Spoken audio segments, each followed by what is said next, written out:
তো হে ভিউয়ার্স, কেমন আছেন সবাই? আশা করব সবাই ভালো আছেন। তো আজকে আমরা এক্সপ্লেন করছি হান্টার্স মুভিটা। আর এই মুভিটা বানানো হয়েছে খুবই সুন্দর একটা গল্প নিয়ে। তো এই জন্য আমি বলবো ভিডিওটা শেষ পর্যন্ত দেখার জন্য, আর নয়তোবা অনেক কিছুই মিস করে ফেলবেন। তো চলুন কথা না বাড়িয়ে শুরু করি আজকের ভিডিও। তো এই গল্পের শুরুতে আমরা দেখতে পারি চৈ নামের একটা ছেলেকে, যে কিনা তার মায়ের সাথে বাজারে এসেছে। তার চোখের মধ্যে একটা পট্টির মতো বাঁধা ছিল। এখান থেকে বাজার টাজার করে তারা যখন বাসায় ব্যাক করে, তখন তাদের খাবারের টাইমে আমরা জানতে পারি যে চৈয়ের চোখে কোনো সমস্যা নেই। চৈয়ের মা ইচ্ছা করেই তার চোখের মধ্যে সবসময় পট্টি বেঁধে রাখে।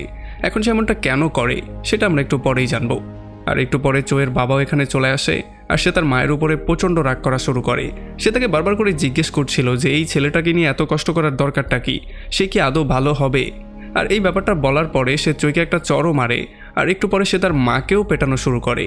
আর এগুলোর জন্য যখন তার মা চিৎকার করে বারবার করে চৈকে না করছিল, তখন তার না করা সত্ত্বেও চৈ তার চোখের পট্টিটাকে খুলে ফেলে। আর এরপর সে তার বাবার দিকে এমন করে তাকায়, তার বাবা পুরোপুরি হিপনোটাইজ হয়ে যায়। আর এরপর সে নিজেই রাস্তার মাঝখানে চলে আসে, আর এখানে সবার সামনে সে নিজের মাথা নিজেই উল্টা দিকে ঘুরিয়ে এখানে মারা যায়। আর এই ব্যাপারগুলোর জন্য চৈয়ের মা প্রচণ্ড রাগ করে। এই জন্য যখন সে চৈয়ের সাথে মিট করে, তখন সে চৈকে ধরে উল্টাপাল্টা অনেক কিছু বলে, তাকে বকাঝকা করার পরে তার গলা টিপে তাকে মেরে ফেলার ট্রাই করে, কারণ সে হচ্ছে একজন ভয়ঙ্কর শয়তান। তবে তখন চৈ তার মাকেও হিপনোটাইজ করে ফেলে, আর তার মাকে সে নদীর পাড়ে পাঠিয়ে দেয়। আর যখন নদীর পাড়ে গিয়ে চৈয়ের মা আবারও সেন্সে ব্যাক করে, তখন সে দেখতে পারে ততক্ষণে চৈ এখান থেকে চলে গেছে। আর তখন আমরা জানতে পারি যে সে শুধুমাত্র তার চোখের সাহায্যে যে কারো মাইন্ড কন্ট্রোল করতে পারে, তাকে দিয়ে যা ইচ্ছা সেটাই করাতে পারে। তো এরপরে গল্প চলে আসে কয়েক বছর সামনে, আর এখন আমরা দেখতে পারি চৈ অনেকটাই বড় হয়ে গেছে। তবে যেহেতু সে এখনও খুবই একাকিত্ব বোধ করে, মানে সে একাই লাইফটাকে পার করে, এই জন্য সোসাইটির প্রতি তার প্রচণ্ড একটা রাগ ছিল। তবে বর্তমানে সে তার পাওয়ারের ইউজ করে কিছু চুরি করে সেগুলো দিয়েই তার জীবিকা নির্বাহ করছিল। আর সেই চুরির টাকাগুলো দিয়ে সে খুবই বিলাসী একটা লাইফ লিড করছিল। সে প্রত্যেক দিনই এক একটা 5 স্টার হোটেলে যেত, আর সেখানে বুকিং করে খুবই আরামে একটা লাইফ পার করছিল। তবে গল্পটা তো এমন করে আগাতে পারে না, তাই না? এই জন্য পরবর্তীতে সিন চলে আসে ডং নামের একটা লোকের কাছে।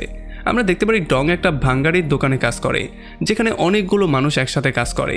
ডং বিভিন্ন আমেরিকান এবং কোরিয়ানদের সাথে এখানে এই ভাঙ্গারির দোকানে কাজ করে, যেখানে সে কিছু ফ্রেন্ডও বানিয়ে নিয়েছে। যেখানে এই কালো ছেলেটার নাম ছিল বোবা, আর এই চশমাওয়ালা ছেলেটার নাম ছিল টুটান। আর যেহেতু আজকে ডংয়ের বার্থডে, এই জন্য তারা সবাই বেরিয়ে পড়ে ফুর্তি করার জন্য। তারা অনেক ঘোরাঘুরি করে, অনেক মজা করে, অনেক বেশি ফুর্তি তো তারা করে ফেলে। তবে যখন তারা বাসায় ব্যাক করছিল, তখন যখন ডং গাড়ি থেকে বাইরে বেরিয়ে আসে আর তাদের সাথে একটু কথাবার্তা বলে গুড বাই বলার ট্রাই করছিল, তখন একটা বিশাল বড় ট্রাক এসে ডংয়েরই 12টা বাজিয়ে দেয়। আর এই জন্য তার বন্ধুরা দ্রুত তাকে হসপিটালে নিয়ে আসে। আর এখানে হসপিটালে ডক্টর তাকে কোনো রকমে মেকআপ তো করে দেয়। তবে পরদিন সকাল থেকেই কোনো চিকিৎসা ছাড়াই ডংয়ের সমস্ত ইনজুরিগুলো নিজেই ঠিক হওয়া শুরু করে। মানে তার যত হাড্ডিগুড্ডি ভেঙেছে, সমস্ত হাড্ডিগুড্ডি নিজেই জোড়া লাগা শুরু করে। আর এই সমস্ত ব্যাপারগুলো দেখার পরে টুটান আর বোবা পুরোপুরি শক্ট হয়ে যায়। তবে সে এতটা দ্রুত সুস্থ হয় না যতটা দ্রুত সুস্থ হলে তার জবটা টিকে থাকতো। এখন যেহেতু তাকে জব থেকে বের করে দেওয়া হয়েছে, এই জন্য প্রত্যেক দিন সকালবেলায় সে পত্রিকাতে নিজের জন্য নতুন ভ্যাকেন্সি চেক করে, আর প্রত্যেকটা জায়গায় ইন্টারভিউ দেওয়ার ট্রাই করে। তো এখন যখনই সে পেপারের মধ্যে খুবই সুন্দর একটা জব পেয়ে যায়, তখন সে দ্রুত চলে আসে সেই জায়গায় ইন্টারভিউ দেওয়ার জন্য। তবে যখন সে দোকানের মধ্যে আসে, তখন এই দোকানটা দেখার পরে তার খুবই মিক্স একটা ফিলিং হচ্ছিল। তবে তবুও সাহস করে সে মধ্যে যায়, আর এখানে দোকানদার তাকে খুবই সুন্দরভাবে ওয়েলকাম করে। আর এখানে যখন তারা কথাবার্তা বলে, তখন এই কথাবার্তার মধ্যে আমরা বুঝতে পারি যে এইটা নর্মাল কোনো দোকান না, এটা হচ্ছে গিয়ে একটা লোন দোকান। মানে তারা বিভিন্ন দামি জিনিস জমা রেখে সেগুলোর বিনিময়ে লোন দিয়ে থাকে। আর এই জন্যই দোকানটা দেখতে এমন ছিল। যেখানে এই দোকানদারের নাম ছিল জং, আর তার এই সুন্দর মেয়েটার নাম ছিল ইয়ং। তো এখন যেহেতু ডং জবটা পেয়ে গেছে, এই জন্য জং তাকে সমস্ত ব্যাপারটা বুঝিয়ে দেয়। তবে সে তাকে স্পেশালি এইটাও বলে যে আমার দোকান থেকে টাইম টু টাইম টাকা গায়েব হয়ে যায়। এটা কিভাবে গায়েব হয় সেটা আমি নিজেও বুঝতে পারি না। সো এই ব্যাপারটার হিসাব তোমাকে খুবই ভালো করে রাখতে হবে। সে তাকে এইটাও বলে যে আমার দোকানে সিসি ক্যামেরা আছে, তবে এই ক্যামেরাতেও আমি কিছু দেখতে পাই না, মানে কিছু ক্যামেরাতেও ধরা পড়ে না। তারপরে পরদিন সকালবেলা ডং ফুললি ফিটফাট হয়ে, মানে পুরো স্যুটবুট পরে চলে আসে তার নতুন জবের জায়গায়। এখানে এসে সে মিট করে ইয়ংয়ের সাথে, আর এখানে ইয়ংয়ের সাথে কথাবার্তা বলে সে জানতে পারে যে ইয়ং একজন এয়ার হোস্টেস হতে চায়। আর এটা শোনার পরে জং একটু শকড হয়। তবে আস্তে আস্তে করে তাদের মধ্যে ফ্রেন্ডশিপ বাড়া শুরু করে, আর তারা আস্তে আস্তে করে নিজেদের মধ্যে কথাবার্তাও কন্টিনিউ শুরু করে। মানে ভাই, আমারও এমন একটা জব দরকার যেখানে মালিকের এত সুন্দর একটা মেয়ে থাকবে, আর আমি চাইলেই লাইন মারতে পারবো। মালিক কিছুই বলবে না। যাই হোক, এখানে ডংয়ের লাইফটা খুবই ভালোভাবে চলছিল। তবে একদিন এখানে বোবা আর টুটান চলে আসে। তাদেরকে দেখার পরে ডং খুবই হ্যাপি হয়ে যায়। আর যখন তারা আড্ডা দিচ্ছিল আর খাচ্ছিল তখনই এখানে চই চলে আসে। এখন যেহেতু চই এখানে লুট করতে এসেছে, এই জন্য সে সবার ব্রেনগুলোকে কন্ট্রোল করে ফেলে। আর তখন আমরা জানতে পারি যে সে শুধুমাত্র একজন না, সে একসাথে অনেকের মাইন্ডকে কন্ট্রোল করতে পারে। আর তাদেরকে দিয়ে যা ইচ্ছা সেটা করিয়ে এরপর তাদের মাইন্ডটাকে রিসেটও করে দিতে পারে। মানে সে মানুষ না কম্পিউটার, এটাই বুঝতে পারলাম না। আর এখন যেহেতু সে চুরি করতে এসেছে, এই জন্য সে জংকে হিপনোটাইজ করে তাকে পাঠায় টাকা আনার জন্য। তবে তখনই ডংয়ের উল্টাপাল্টা কিছু একটা ফিল হয়। সে বুঝতে পারে যে সে চিন্তা তো করতে পারছে, তবে সে বডি পার্টগুলো নাড়াতে পারছে না। তবে তখন অনেক কষ্টের পরে সে তার বডিটাকে নাড়ায়। আর নাড়ানোর পরে যখন সে সোজা হয়ে দাঁড়ায় তখন সে দেখতে পারে তার আশেপাশে সবাই হিপনোটাইজ হওয়া। আর তখন এই ব্যাপারটা আমরা ক্লিয়ার হই যে চোয়ের যেই পাওয়ারটা সেটা আসলে ডংয়ের উপরে কাজ করে না। আর যখনই চোয়ে এটা দেখতে পারে তখনই সে টুটান আর বোবার মাধ্যমে ডংয়ের উপরে আক্রমণ করিয়ে দেয় আর ইয়ংয়ের সাহায্যে তার পেটের মধ্যে ছুরিও ঢুকিয়ে দেয়। তবে এই ব্যাপারগুলো হওয়ার পরেও কোনোভাবেই ডং হার মানছিল না। সে যে কোনো মূল্যে তার সাথে ফাইট করতে চাচ্ছিল আর তাকে ধরতে চাচ্ছিল।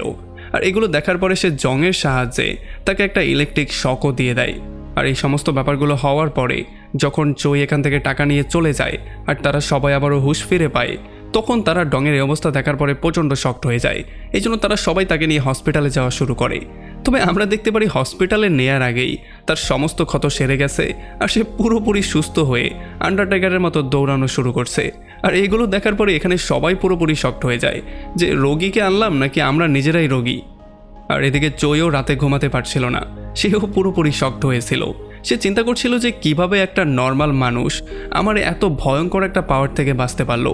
এই ব্যাপারটাই সে কোনোভাবে ফিগার আউট করতে পারছিল না। এই জন্য সে তার পাওয়ার দিয়ে উল্টা পাল্টা রকমের এক্সপেরিমেন্ট করা শুরু করে। সে বারবার করে টেস্ট করে দেখতে চাচ্ছিল যে তার পাওয়ারটা আদৌ কাজ করে নাকি সেই লোকটা খুবই ভয়ঙ্কর কেউ ছিল। আর তখন এদিকে বোবা, টুটন আর ডং মিলে সেখানে সিসিটিভি ফুটেজগুলোকে খুব ভালো করে চেক করছিল, যাতে করে তারা চইয়ের বিরুদ্ধে একটা প্রমাণ বের করতে পারে আর তাকে পুলিশের হাতে ধরিয়ে দিতে পারে। তবে তখন এখানে চই নিজেই চলে আসে। আসলে সে সঙ্গে করে অনেকগুলো লোককে হিপনোটাইজ করে নিয়ে এসেছে, যাতে করে তাদের মাধ্যমে আক্রমণ করে সে এই সিসিটিভির ফুটেজের ভিডিওটা নিতে পারে। আর যখনই এই ব্যাপারগুলো তারা সবাই দেখতে পারে তখন টুটন আর বোবা সেখান থেকে দৌড়ে পালিয়ে যায়। আর ডংও সেই সিসিটিভির ক্যাসেটটা নিয়ে কোনো রকম একটা গাড়ির মধ্যে লুকিয়ে পড়ে। এখন জয় ওই ব্যাপারটা দেখার পরে তার সমস্ত লোকজন তার পেছনে লাগিয়ে দেয়। তবে যখন একটা পর্যায়ে ডং আর চই সামনাসামনি হয় তখন সে দেখতে পারে যে তার আশেপাশে কোনো মানুষজন নেই। মানে সে হিপনোটাইজ করে যে ডংয়ের উপরে আক্রমণ করাবে এমন কোনো মানুষজন সে খুঁজেই পাচ্ছিল না। আর এগুলো দেখার পরে ডংও ক্লিয়ারলি বুঝতে পারে যে চই সেই সমস্ত মানুষকেই হিপনোটাইজ করতে পারে যাদের দিকে সে তাকায়। যেহেতু এখানে কোনো মানুষ নেই এই জন্য সে কিছুই করতে পারছে না। আর যেহেতু তার পাওয়ারটা ডংয়ের উপরে কাজও করবে না, এই জন্য ডং তার গাড়িটা নিয়ে তাকে ফলো করা শুরু করে। সে বারবার করে ট্রাই করে গাড়ি দিয়ে তাকে অ্যাক্সিডেন্ট করতে। এখন এমন দৌড়াদৌড়ির মাঝখানে তারা দুজন এমন একটা জায়গায় এসে পৌঁছায় যেখানে তারা দুজন পুরো সামনাসামনি ছিল। আর যখনই ডং চইকে শেষ করতে যাবে তখনই এখানে হিপনোটাইজ গ্রুপের 2-3টা মেম্বার চলে আসে আর তারা এসে ডংয়ের উপরে আক্রমণ করে দেয়। আর যখন তারা সবাই মিলে ডংকে মারতে যাবে তার আগেই ডং চইকে ইলেকট্রিক শক দিয়ে সেখানে বেহুশ করে দেয়। আর এই জন্য হিপনোটাইজ গ্রুপের সবাই সেখানে লুটিয়ে পড়ে যায়। আর একটু পরে তারা সবাই জ্ঞানও ফিরে পেয়ে যায়।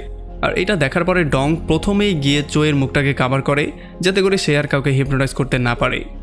তো এরপরে যখন সে তাকে নিয়ে পুলিশ স্টেশনে চলে আসে আর পুলিশদেরকে সমস্ত ব্যাপারটা বলে তখন তার কথা এখানে কেউই বিশ্বাস করছিল না। আসলে এটা বিশ্বাস করার মতো কথাও না, একটা মানুষ কিভাবে মানুষকে কন্ট্রোল করতে পারে। এই জন্য পুলিশরা তাকেই সন্দেহ করা শুরু করে, তাকেই খুব ভালোভাবে চেক করে যে এই শালা আবার কোনো সস্তা নেশা করে এখানে চলে আসলো কিনা। তবে একটু পরে পুলিশরা সিদ্ধান্ত নেয় তারা যেই কোনো মূল্যে চইয়ের ফেসটাকে দেখবে। যদিও ডং বারবার করে তাদেরকে না করছিল তবে তবুও তারা কোনো কথা শুনছিলই না। আর এই জন্য যখনই তারা তার দিকে তাকায় তখন তারা সবাই হিপনোটাইজ হয়ে এদিক সেদিক গুলি করা শুরু করে। আর এই ফাঁকে চই সেখান থেকে পালিয়ে যায়। আমরা দেখতে পারি ডংও নিজেকে কোনো রকমে পুলিশদের থেকে সেভ করে চইকে ফলো করা শুরু করে। আর চই দৌড়াতে দৌড়াতে একটা মেট্রো রেলের প্ল্যাটফর্মে চলে আসে আর ডংও তাকে ফলো করে সেই প্ল্যাটফর্মে চলে আসে। আর যখন সে গিয়ে চইয়ের উপরে আক্রমণ করতে যাবে তখনই চই সমস্ত মানুষজনকে কন্ট্রোল করে সেগুলো দিয়ে ডংয়ের উপরে আক্রমণ করে দেয়। আর ডং এখানে আচ্ছা রকম একটা ধোলাই খায়। আর তাছাড়া চই এখানে একটা মাকে হিপনোটাইজ করে তার বাচ্চাকে চলন্ত ট্রেনের সামনেই ছুঁড়ে মারে। তো এই জন্য এই বাচ্চার জীবনটাকে সেভ করার জন্য ডং নিজের জীবনটাকেই স্যাক্রিফাইস করার সিদ্ধান্ত নেয়। সে এই বাচ্চার জন্য চলতি ট্রেনের সামনেই লাফ দেয়। এখন সে কোনো রকমের বাচ্চাকে সেভ তো করে ফেলে, তবে সে ট্রেনের সাথে একটা ভয়ঙ্কর রকমের ধাক্কা খায়। আর এই ব্যাপারটার জন্য সবাই হিপনোটাইজ থেকে বেরিয়ে আসে, আর সবাই এটা দেখার পরে পুরোপুরি শকড হয়ে যায়। আর আমরা দেখতে পারি চই ডংকে একটা জায়গায় নিয়ে তাকে মন দিয়ে খুব ভালো করে দেখছিল যে এই লোকটার উপরে আমার পাওয়ার কেন কাজ করে না।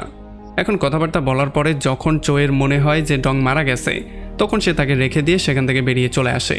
তবে যখনই চই চলে যায়, তখন ডং আবারও তার নিজের সুপার পাওয়ারের মাধ্যমে নিজেকে আবারও ফুললি রিকভার করে ফেলে। আর এখানে যখন চই তার হোটেলে ব্যাক করে, তখন সে দেখতে পারে এখানে অলরেডি অনেকগুলো পুলিশ অফিসার তার জন্য ওয়েট করছিল। তো এই জন্য এখানে সে সবাইকে হিপনোটাইজ করে এখান থেকে আস্তে করে তার জিনিসপত্র নিয়ে বেরিয়ে চলে যায়। তবে যাওয়ার আগে সে প্রত্যেকটা পুলিশ অফিসারকে দিয়ে অন্যজনকে গান পয়েন্টে করায়, আর তাদের মধ্যে গোলাগুলি করে তাদের সবাইকে শেষ করে দেয়। আর এদিকে পরদিন সকালবেলা ডং চলে আসে তার ফ্রেন্ডের সাথে মিট করতে। সেই ব্যাপারটা ক্লিয়ারলি বুঝে গেছে যে চই হচ্ছে খুবই ভয়ঙ্কর একজন মানুষ। সো এই শহরকে তার থেকে যেই কোনো মূল্যে সেভ করতে হবে, আর নয়তোবা যেই কোনো দিন একটা ভয়ঙ্কর রকমের কিছু হবে। এই জন্য সে তার ফ্রেন্ডের থেকে সাহায্য চাওয়ার জন্য এসেছে। আর যখন তার সমস্ত ফ্রেন্ডরা মিলে বেরিয়ে পড়ে চইকে খুঁজে বের করার জন্য, তখন আমরা দেখতে পারি রাস্তায় তাদের দেখা হয় একটা পুলিশের সাথে। যদিও তারা একটু ভয়ের মধ্যে ছিল, কারণ তাদের হাতে একটা গান ছিল, তবে তবু এই পুলিশ কোনো সন্দেহ করে না। এই জন্য যখন পুলিশ সেখান থেকে বেরিয়ে চলে যায়, তখন তারাও বেরিয়ে পড়ে চইকে খুঁজে বের করার জন্য। আর এদিকে চই পুলিশ স্টেশনে এসে পুলিশদেরকে হিপনোটাইজ করে তার মায়ের অ্যাড্রেসটা বের করার জন্য ফোর্স করে। আর যখন সে তার মায়ের অ্যাড্রেসটা পেয়ে যায় আর পুলিশদেরকে নিয়ে সে তার মায়ের বাসায় চলেও আসে, তখন সে ইচ্ছা করে এই পুলিশদেরকে শ্যুট করে সবাইকে মেরে ফেলে। আর এতদিন পরে সে তার মায়ের সামনে এই জন্য এসেছে যাতে করে সে তার মাকে অনেকগুলো টাকা দিতে পারে। বেচারি ছোটবেলা থেকেই কত না কষ্ট করেছে, আর তাছাড়া এই টাকাগুলো তো তারও না, সে ব্যাংক ট্যাঙ্ক লুট করে সেখান থেকে ইনকাম করেছে। আর তখন এদিকে আমরা দেখতে পারি ডং আর তার পুরো টিম মিলে এখন পর্যন্ত চইকে খুঁজছে। তবে এই খোঁজাখুঁজির মধ্যে ডং একটু ক্লান্ত হয়ে যায় আর সে ঘুমিয়ে পড়ে। তবে একটু পরে যখন সে চোখটা খোলে, তখন সে দেখতে পারে টুটান আর বোবা নিজেদের মধ্যেই মারামারি করছে। আর এই ব্যাপারটার জন্য সে প্রথমে তাদেরকে শান্ত করার ট্রাই করে, আর একটু পরে সে বুঝতে পারে যে হয়তোবা চই আশেপাশের কোনো অ্যাপার্টমেন্ট থেকে তাদেরকে দেখছে, কারণ সে হয়তোবা দেখেই তাদেরকে হিপনোটাইজ করে তাদের মধ্যে একটা মারামারি লাগিয়ে দিয়েছে। এই জন্য সে প্রত্যেকটা অ্যাপার্টমেন্ট চেক করার সিদ্ধান্ত নেয়। আর একটু পরে ফাইনালি ডং চোয়ের একটা ছায়া পেয়ে যায়। আর যখন এটা ফলো করে সে একটা বাড়ির গ্রাউন্ডে আসে, তখন সে দেখতে পারে এখানে অনেক অনেক মানুষ হিপনোটাইজ হওয়া। আর চই তাদের মাধ্যমেই তার সঙ্গে কথাবার্তা বলে।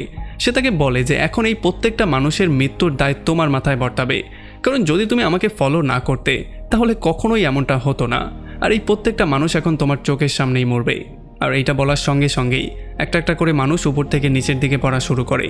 যদিও বারবার করে ডং ট্রাই করছিল তাদেরকে সেভ করতে, তবে কোনোভাবেই সে কিছু করতে পারছিল না। আর এই ব্যাপারগুলো করার পরে সেখান থেকে চই পালিয়ে চলে আসে। আর রাস্তায় আসার সঙ্গে সঙ্গেই টুটন আর বোবা তার উপর একটা ব্লাস্ট করিয়ে দেয়। তবে এই ব্লাস্টে তার কিছুই হয় না, উল্টো সে তাদেরকেই এসে কিডন্যাপ করে নিয়ে যায়। এখন যখন ডং এই ব্যাপারগুলো বুঝতে পারে, তখন সে তার ফ্রেন্ডদেরকে খোঁজা শুরু করে। তবে অনেকক্ষণ খুঁজতে খুঁজতে যখন সে ব্যর্থ হয়ে যায়, তখন সে খুবই আপসেট হয়ে তার সেই দোকানে চলে আসে। তবে এখানে আসার সঙ্গে সঙ্গে সে দেখতে পারে তার দুইটা ফ্রেন্ড তো ফাঁসি দেওয়ার পজিশনে দাঁড়িয়ে আছে। আর এটা দেখার পরে যখনই সে তাদেরকে সেভ করতে যায়, তখনই পেছন থেকে তার উপরে কেউ আক্রমণ করে দেয় আর সে সেখানে বেহুশ হয়ে যায়। একটু পরে যখন সে জ্ঞান ফিরে পায়, তখন সে দেখতে পারে সে নিজেও ফাঁসির পজিশনে দাঁড়িয়ে আছে আর তার সামনে চই বসে বসে টিভি দেখছে। আর এরপরে চই তাদের উপরে প্রচণ্ড রাগ দেখিয়ে তাদেরকে মৃত্যুর মুখে ঠেলে দিয়ে এখান থেকে বেরিয়ে চলে যায়। এখন যখনই তারা মরছিল, তখন ডং বারবার করে ট্রাই করছিল যেই কোনো মূল্যে নিজেদেরকে সেভ করতে। তখনই সে হাতের কাছে একটা চাকু পেয়ে যায়। এই চাকুটা দিয়ে সে কোনো রকমে তার নিজের রশিটা তো কেটে ফেলে, তবে সে তার বন্ধুদেরকে আর সেভ করতে পারে না। তার বন্ধুরা তার চোখের সামনে মারা যায়। এই ব্যাপারটার জন্য সে প্রচণ্ড আপসেট হয়ে যায় আর এখানে অনেক জোরে জোরে কান্না করা শুরু করে। আর তখন এদিকে আমরা দেখতে পারি যখন ইয়ং পাইলটের কাছে যাচ্ছিল, মানে তার এয়ার হোস্টেস হওয়ার ট্রেনিং দেওয়ার জন্য, তখন চই তাকে একটু লিফট দেয়। অবশ্যই সে তাকে হিপনোটাইজ করেই তার গাড়িতে এনেছে। তবে এই ব্যাপারগুলো যখন ডং বুঝতে পারে, তখন সে দ্রুত তাকে ফলো করা শুরু করে, কারণ সে এই জিনিসটা খুব ভালো করেই জানতো যে চই হয়তোবা ইয়ংয়ের জীবনটাও নিয়ে নিবে। সে ডংয়ের সাথে ফাইট করার জন্য যে কাউকে যে কোনো সময় মারতে পারে। এখন ফুল স্পিডে তাদেরকে ফলো করতে করতে ফাইনালি ডং একটা অফিসের সামনে চলে আসে, যেখানে সে দেখতে পারে অনেকগুলো মানুষ অলরেডি হিপনোটাইজ হয়ে আছে। আর যখন সে এই বিল্ডিংয়ের ছাদে আসে, তখন সে দেখতে পারে যে চই তার সামনে একা দাঁড়িয়ে আছে।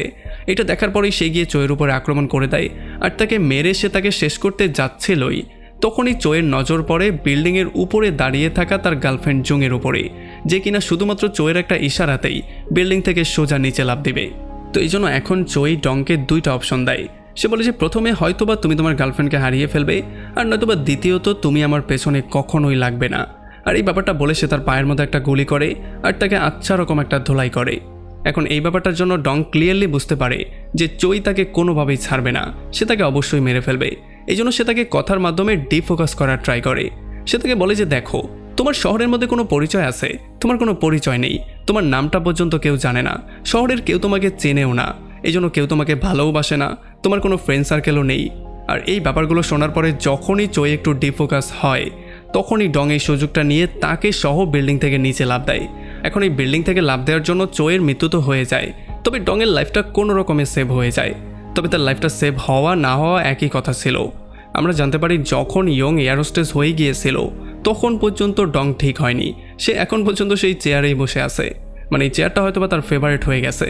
তবে যখনই সেদিন রেল স্টেশনে একটা মহিলার বাচ্চা ট্রাকের উপরে পড়ে যায় তখন সেখানে গিয়ে ডং তার নিজের পায়ে দাঁড়া হয়ে সেই বাচ্চাটাকে সেভ করে ফেলে, মানে তার মধ্যে সুপার পাওয়ারটা তখন জেগে যায় আর ফাইনালি সেই বাচ্চাটাকে সেভ করে। আর এমনই একটা ভয়ঙ্কর পয়েন্টে এই পুরো মুভিটা এখানে শেষ হয়ে যায়। তো আমাকে কমেন্ট করে জানান কেমন লাগলো ভিডিও। যদি ভালো লাগে তাহলে অবশ্যই একটা লাইক করবেন, আর যদি এখনও আমাদের চ্যানেলটা সাবস্ক্রাইব করে না থাকেন তাহলে প্লিজ করে ফেলুন। তো আমাদের দেখা হবে অন্য কোনো ভিডিওতে অন্য কোনো একদিন। Till then, take care.